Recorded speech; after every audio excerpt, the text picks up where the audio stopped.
Les amis, je crois qu'il y a du monde dehors. Je sais pas si c'est pour moi, mais tout ça parce que je vais vous parler de salaire, d'emploi. Mais regardez, regardez le monde.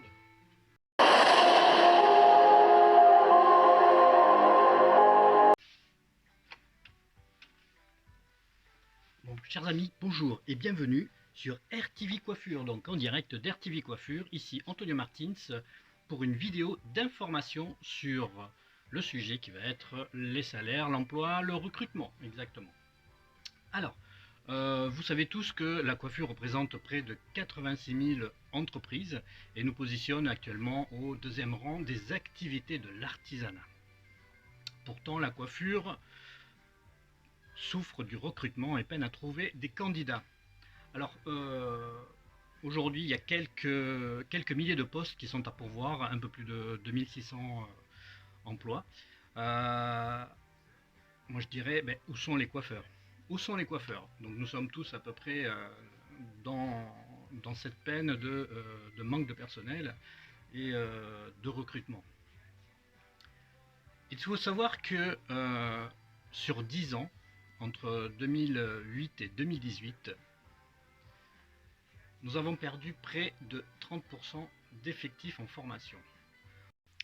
Donc le résultat c'est quoi? C'est une chute du nombre de professionnels de la coiffure, pas loin de 10 000, et ce bien avant le Covid.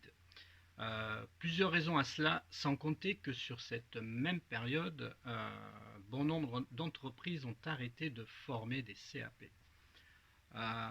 Pourquoi?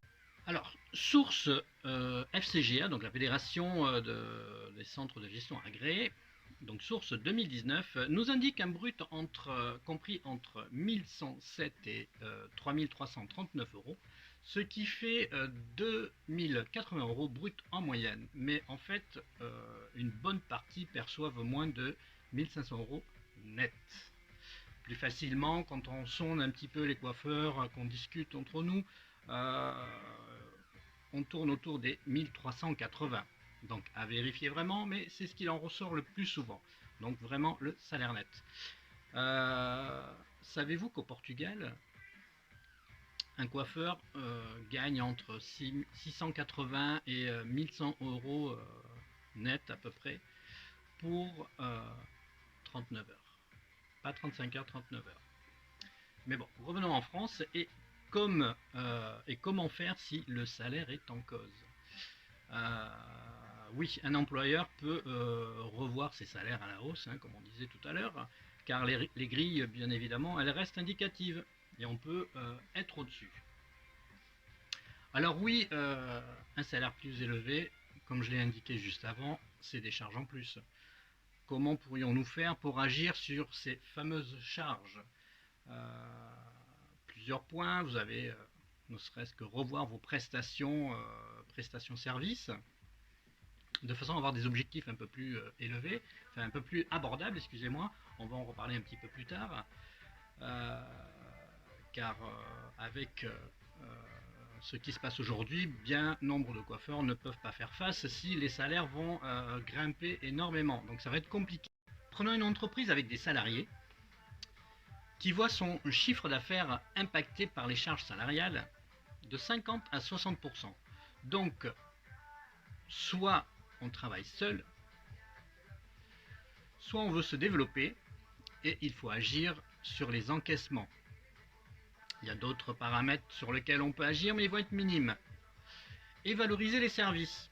Ou alors, le temps de prestation pour plus de volume client. Donc on agit sur le temps à la prestation. On réduit le temps pour la prestation.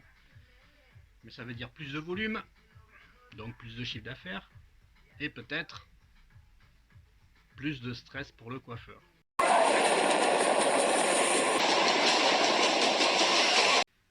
Oui, c'est mon hélicoptère. On vient me récupérer les amis. Donc, retrouvez-moi vite.